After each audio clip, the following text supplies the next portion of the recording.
Nous en parlons ce matin avec Cherif Mohamed Abdallah Aïdara, président du Goa International, groupe organisé des hommes d'affaires. Bonjour Monsieur Aïdara. Bonjour, comment allez-vous? Très bien ce matin, et vous? Merci, ça va. Formidable. C'est un immense plaisir de vous recevoir ce matin donc pour parler de ce modèle de cohabitation qui existe depuis très très longtemps entre le Sénégal et la Guinée, face aux tentations de repli identitaire. Comment préserver ce modèle? C'est déjà ma première question selon vous.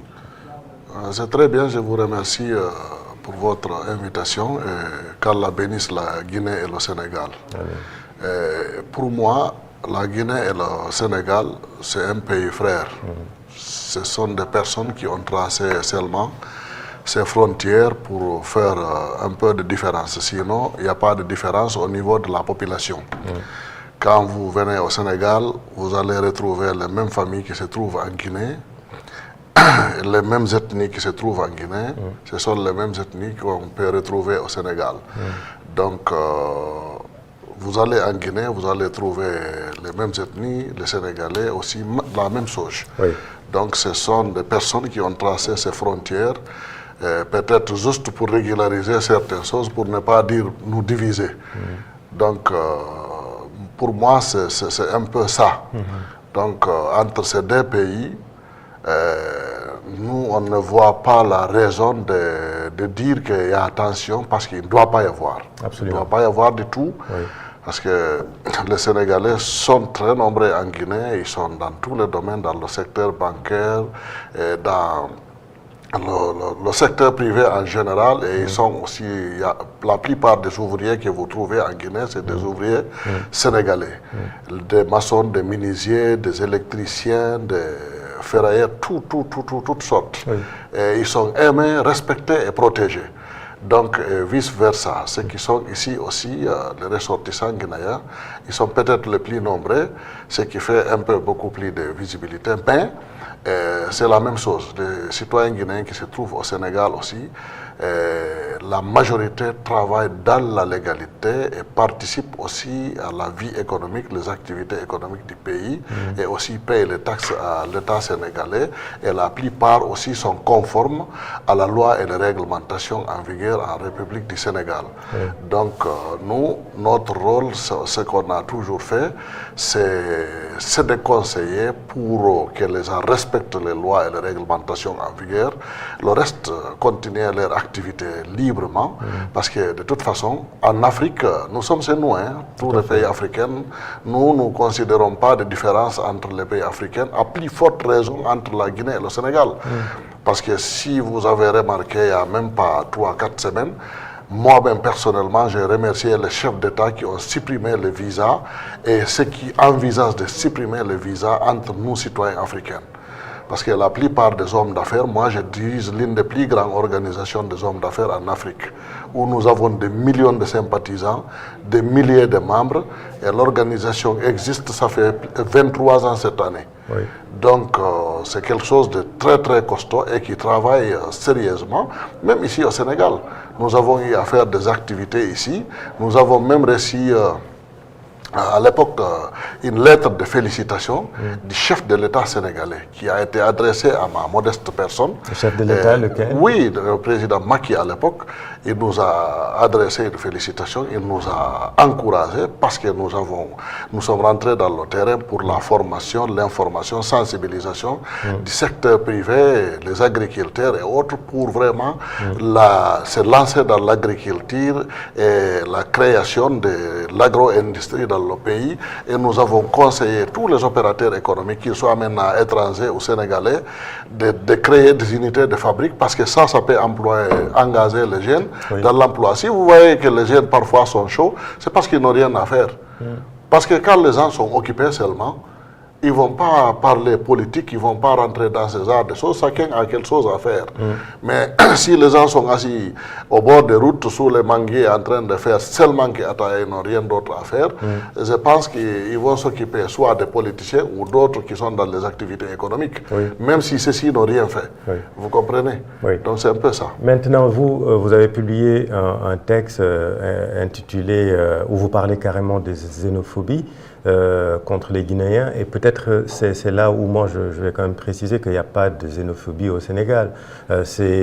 C'est vrai, il y a quelques abrutis qui disent tout et n'importe quoi, mais le Sénégal a toujours été une terre d'accueil. Il y a les Guinéens qui sont ici, qui sont chez eux, comme vous venez de le dire, les Sénégalais qui sont en Guinée et qui sont également chez eux.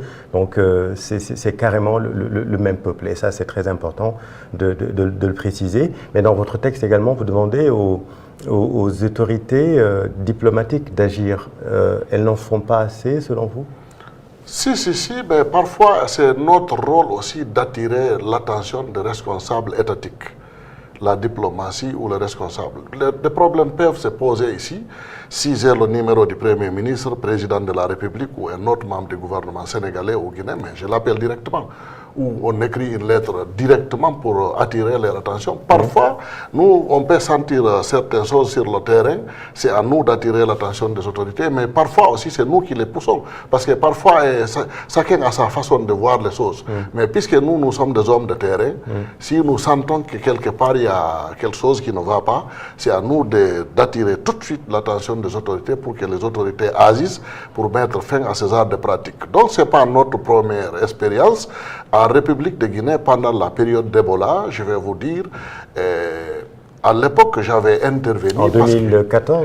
Oui, 2000, oui, justement. 2014, ouais. Il y avait des tensions sérieuses lorsque toutes les frontières étaient fermées, y compris la frontière sénégalaise. Tout à fait. Mais c'est le Sénégal qui avait fermé en première position. Parce qu'il y avait un cas dit importé. Voilà. C'est ça. Donc, c'est ça aussi l'histoire. Moi, à l'époque, j'ai donné raison à 100% au président sénégalais qui avait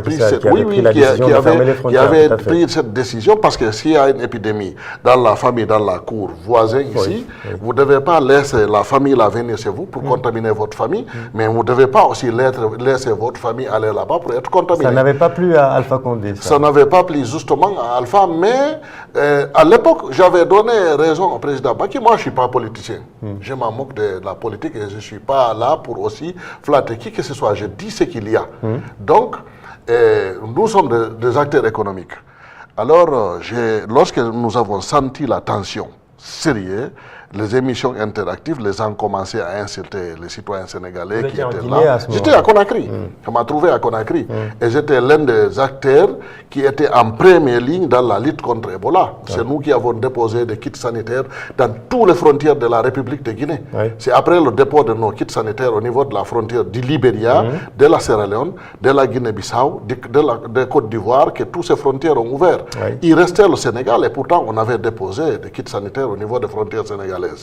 Donc, lorsque nous avons senti ces dangers, je suis allé, j'ai vu l'ambassadeur du Sénégal qui était là, je crois, il s'appelait M. Léopold. Après Conakry, on m'a dit qu'il a été affecté au Vatican comme ambassadeur. Je l'ai vu parce qu'il y avait une tension. Il suffisait maintenant qu'on tous un Sénégalais, on va dire, on est en train de faire du mal aux Sénégalais en Guinée, et les politiciens qui sont en panne de militants vont envenimer ça, et ils vont essayer de créer des problèmes à tout le monde. Donc les politiciens étaient un peu mêlés dans ça. Donc j'ai pris l'initiative, je suis allé, j'ai vu l'ambassadeur, moi-même personnellement, dans son bureau, et je lui ai dit, il m'a dit, Chérif, nous sommes des diplomates. J'ai dit, ce que vous allez faire pour moi, Excellence, je vais écrire au président de la République du Sénégal. Je voudrais que vous transmettez la lettre. Il dit d'accord. J'ai écrit, j'ai demandé au chef d'État sénégalais à l'époque d'accepter à ce qu'on fait des échanges de marchandises au niveau des frontières. Parce que la Guinée n'était pas fermée. Mais qu'on accepte que les camions sénégalais et guinéens viennent parce qu'il y avait Ebola. Non, pas passer. J'ai demandé juste à ce qu'on échange les marchandises au niveau des frontières. Ceux qui viennent du Sénégal restent au Sénégal, ceux qui viennent de la Guinée restent en Guinée, mais la marchandise rentre. Ceux qui viennent de la Guinée, on fait rentrer au Sénégal. Ceux qui viennent du Sénégal, on fait rentrer de la Guinée. Parce qu'il y a trop de mouvements économiques entre les deux pays. Les deux pays, là, si quelqu'un cherche à les séparer, le Sénégal ne va pas rire, la Guinée ne va pas rire. Parce que nous avons tellement de choses qui sont liées. vous ne pouvez pas imaginer. Oui. Alors, l'ambassadeur a pris tout de suite la lettre, il l'a envoyée. Dès 3 jours, moins de 48 heures, nous avons constaté que lorsque le président a reçu la lettre, ils ont libéré la frontière, sans faire de communiqué. Maintenant, les gens m'ont informé, Chérif, il y a des camions qui étaient bloqués au niveau des frontières qui rentrent en Guinée. J'ai attendu 45 camions, on a pris les images et les numéros de ces camions-là. J'ai convoqué un point de presse au siège du Goa International à Conakry. J'ai informé l'ensemble des responsables, des commerçants qui font les imports et exports entre la Guinée et le Sénégal, des Sénégalais et des Guinéens et d'autres nationalités, et puis les transporteurs, les personnes qui voyagent. Parce que lui, il a laissé carrément la frontière, il est allé au-delà de ce que j'ai demandé. Non seulement à l'époque, je l'ai félicité, je l'ai remercié parce que c'est une marque de considération pour moi. Et j'ai fait des bénédictions. Vous comprenez? Ensuite, en même temps, puisqu'il y avait la tension, j'avais invité le président de la communauté sénégalaise qui se trouve à Conakry avec les membres. Il était assis, j'ai oublié son nom, il était assis avec moi. Donc j'ai informé les citoyens guinéens dans son ensemble. J'ai dit les Sénégalais, c'est des peuples frères. Je ne vais pas entendre des injures, je ne vais pas entendre des problèmes. Il faut mettre fin à ça de façon définitive. Parce que nous avons pratiqué le Sénégal. Et ça avait décrispé la situation? Oui, j'en viens. Lorsque j'ai fait ces appels, j'ai intervenu et j'ai dit maintenant, tous les citoyens guinéens, tous les membres du Goa International, si vous entendez dans des émissions ici ou les réseaux sociaux, quelqu'un insulter les Sénégalais, envoyez-moi, comment dirais-je, le son, le vocal. J'avais averti mes avocats, j'ai dit on va le poursuivre devant les tribunaux ici. Donc les dés ont pesé. Il y avait non seulement la sensibilisation, si tu veux la paix, il y a la paix. Si tu ne veux pas, on te met en rapport avec la justice. Vous comprenez? Parce que là, on pouvait arrêter les personnes. Depuis ce jour-là, alhamdoulilah rabbil alamin, jusqu'à présent, on n'a rien dit à un Sénégalais en République de Guinée. Donc si je viens ici, je trouve à peu près la même situation. Il est de mon devoir le plus absolu de ne pas croiser le bras en tant que premier responsable du Goa International, donc les opérateurs économiques qui sont sur le terrain et du côté du Sénégal et du côté de la Guinée. Nous avons des milliers de membres, pour ne pas dire des millions, au sein des pays africains. À combien évaluez-vous les échanges aujourd'hui entre les deux pays? Si je vous montre les images de camions, vous allez déjà, si vous partez, vous allez trouver un minimum de 300 camions remorques qui est garé de part et d'autre entre le Sénégal et la Guinée actuellement parce que je viens de passer la frontière. Il y a des mouvements sérieux. Je ne connais pas exactement les chiffres pour ne pas raconter quelque chose que je ne connais pas ici. Mais je vous dis, la circulation qui est par là n'existe pas dans des autres frontières sénégalaises, même entre le Sénégal et le Mali actuellement. Vous comprenez, je ne sais pas auparavant. Mais actuellement, ce qui se passe entre les frontières là, les mouvements commerciaux, c'est autre chose. Les douaniers, les deux ministres de l'économie et des finances, si vous posez la question au directeur de la douane du Sénégal, il le sait.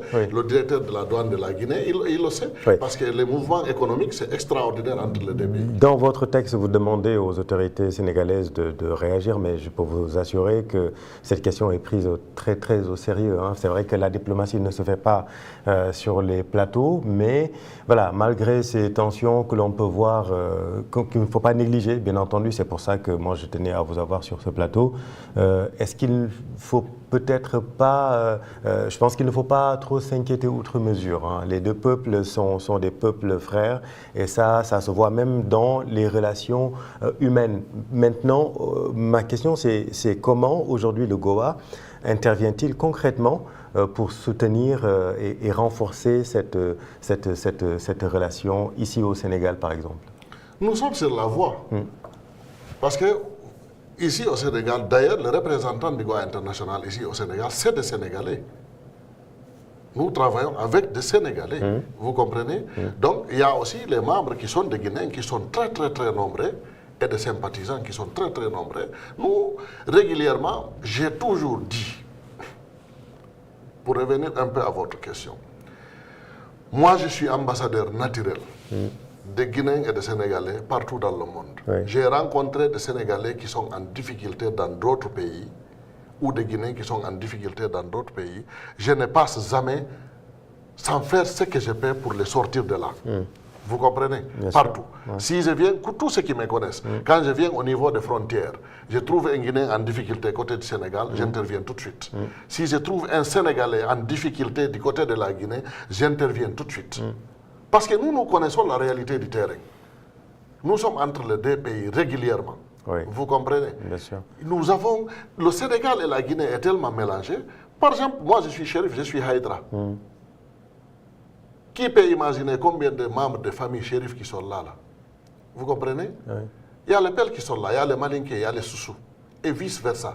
Toutes les ethnies du Sénégal, on les retrouve aussi en Guinée. Oui. Je vous dis que c'est une famille. Mais quel appel lancez-vous pour une intégration qui ne soit pas seulement économique? Parce que sur ce plan, on le sait, mais aussi pour que l'intégration soit, l'intégration humaine et fraternelle soit renforcée. Justement, je dirais d'abord aux responsables étatiques de ne pas négliger certaines choses, de ne pas attendre à ce que ça soit trop tard pour agir. Ouais. Parce que ces genres de choses, dès qu'il y a une tension, dès qu'on touche à un citoyen d'un pays et l'autre pays réplique, c'est des problèmes. Ouais. Et c'est des problèmes qui vont rester dans la tête. On n'en est pas encore là. Oui, oui, ça va rester dans la tête des gens pour longtemps. C'est pourquoi nous, on veut toujours apaiser pour ne pas que ça arrive là. Vous comprenez? Bien sûr. Mais il faut toujours prendre le devant. C'est pourquoi nous avons attiré l'attention de son Excellence, Monsieur l'Ambassadeur. Nous l'avons demandé d'agir. Nous pouvons écrire directement au ministère de l'Intérieur du Sénégal ou au président sénégalais. Oui. Ou dire au président guinéen. Parce que nous sommes citoyens de la CEDEAO. Oui. Vous comprenez? La carte d'identité ou le passeport, c'est écrit là, ECOWAS, CEDEAO. Vous comprenez? Bien sûr. Donc nous, on ne se considère pas comme étrangers au Sénégal. Le jour que le Sénégal va enlever ces ECOWAS là, on va comprendre qu'on commence à être un peu étranger. Mais tant qu'il y a ECOWAS là, nous savons que nous sommes citoyens de la CEDEAO, donc nous sommes chez nous. Vous comprenez? Bien sûr. La libre circulation des biens et des personnes. Donc je demande aux responsables de l'État de faire des sensibilisations et de faire du travail. Nous, on ne nous demande pas de faire. Nous, on est en action permanente jour et nuit pour que les deux peuples soient soudés, pour que nous soyons ensemble.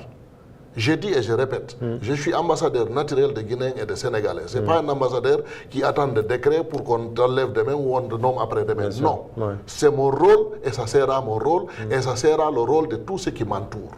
On fait la promotion de la paix et de l'unité entre les citoyens de deux pays, mais entre tous les citoyens africains. C'est pourquoi je vous ai parlé tout à l'heure, nous avons demandé aux chefs d'État africains de supprimer tous les visas entre les pays africains. Oui. Il y a des milliardaires nigérians qui m'ont demandé ça à plusieurs reprises. Je ne vais pas citer un nom, mais des Nigérians m'ont demandé.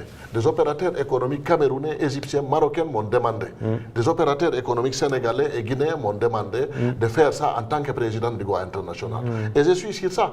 J'ai écrit la fois dernière à l'Union africaine et nous sommes en train d'encourager les chefs d'État pour supprimer. C'est pour vous dire que l'unité africaine, là, on travaille sur ça, au-delà du Sénégal, de la Guinée. Oui. Donc, il ne doit pas y avoir de tension entre les deux pays. Les jeunes qui sont en train d'inciter ça n'ont qu'à cesser. Et l'État n'a qu'à prendre des dispositions autour de ça parce que la justice existe. Oui. C'est lui qui essaie de diviser, essaie d'insulter une communauté ou un peuple. Il faut mettre fin à ça. Il faut les arrêter. Oui. Même s'ils ne sont pas là, mais partout il y a des lois et des réglementations dans tous les pays du monde. Oui. Donc, ils peuvent agir même à l'étranger. Oui, bien sûr. Et encore une fois, le Sénégal ne peut pas être un pays de xénophobes. C'est la teranga, c'est la teranga, c'est l'hospitalité. Et ce qu'il faut aussi savoir, c'est qu'on est toujours l'étranger de quelqu'un. Hein, où que tu puisses aller, tu peux toujours être l'étranger de quelqu'un, donc c'est important de aussi le savoir. Maintenant, le GOA milite donc activement pour la libre circulation des biens et des personnes au sein de la CEDEAO. Vous venez au sein de l'Afrique. De l'Afrique, vous venez de le rappeler. À l'heure de la mise en place de la ZLECAf, on en a beaucoup parlé, la zone de libre-échange continentale. Quelles mesures concrètes attendez-vous des gouvernements sénégalais et guinéens pour sécuriser et fluidifier les investissements commerciaux sur cet axe stratégique Dakar-Conakry? Vous savez, moi j'aimerais toujours, il y a un bon environnement. Je vois qu'il y a un bon environnement entre les responsables étatiques d'abord et puis entre les citoyens. C'est pourquoi il faut toujours travailler dans ce sens. Toute personne consciente doit travailler dans ce sens pour que cet environnement-là continue. Parce que les deux peuples s'entendent très bien et travaillent ensemble. tout ce que je dirais, c'est de ne pas rester sans faire quelque chose. Quand les responsables étatiques sont d'accord, nous avons eu par le passé des difficultés entre les responsables étatiques, mais le peuple sont soudés. Bien sûr. Ils seront finalement obligés de nous suivre. Vous comprenez? Même s'il y a eu des difficultés de tiraillement entre les politiciens, entre les responsables étatiques, mais nous sur le terrain, si nous sommes soudés, ils ne peuvent absolument rien. Vous comprenez? Ils ne feront que nous suivre. Finalement, ils ne feront que nous suivre, nous appuyer et nous féliciter. Donc c'est ce qu'on est en train de faire. On est en train de faire du travail sérieux sur le terrain. Parce que ici, moi, si je suis ici, je travaille beaucoup plus avec des Sénégalais que d'autres nationalités. Vous comprenez? Ce sont des Sénégalais, des responsables sénégalais qui viennent me rendre visite. À tout moment, je travaille avec eux. Je suis en contact avec des avocats, je suis en contact avec des experts comptables et toutes sortes ici au Sénégal. Vous comprenez, des hommes d'affaires. Je traite beaucoup de choses avec eux. Absolument. Vous comprenez? Certains aussi sont membres directement de notre organisation. D'autres, je vous dis que c'est un Sénégalais qui est le représentant officiel du Goa au Sénégal. Donc il y a des Sénégalais aussi qui sont membres de notre organisation. Et puis sur le plan institutionnel, on se rappelle de cette visite mémorable de l'actuel président de l'Assemblée nationale, Ousmane Sonko, qui a visité dernièrement la Guinée quand il était Premier ministre. Absolument. Et c'était un moment fort entre les deux peuples. Mais c'est très bien, c'est des choses qu'ils doivent faire. Ça c'est normal. Ça, c'est un peuple frère. C'est un peuple frère. Il n'y a pas de différence. Quand on se voit, on est ensemble. Si je quitte ici tout de suite, je rentre dans n'importe quelle famille sénégalaise, je peux prendre tout de suite mon ataya tranquillement. Même s'il y a un petit déjeuner, on va me servir avec beaucoup de respect. C'est ça le Sénégal. C'est ce que nous connaissons le Sénégal. Et écoutez-moi bien, les Sénégalais sont bien aimés en Guinée. Les Guinéens aiment les Sénégalais. Depuis toujours. Donc je voudrais que cela continue. Absolument. Comme ça. Et que la teranga sénégalaise, qu'on ne laisse pas des gens venir mettre du sable dans ça. Absolument. La teranga sénégalaise, parce que je vous dis, beaucoup des Africains ont investi ici, mais les Guinéens sont en première ligne.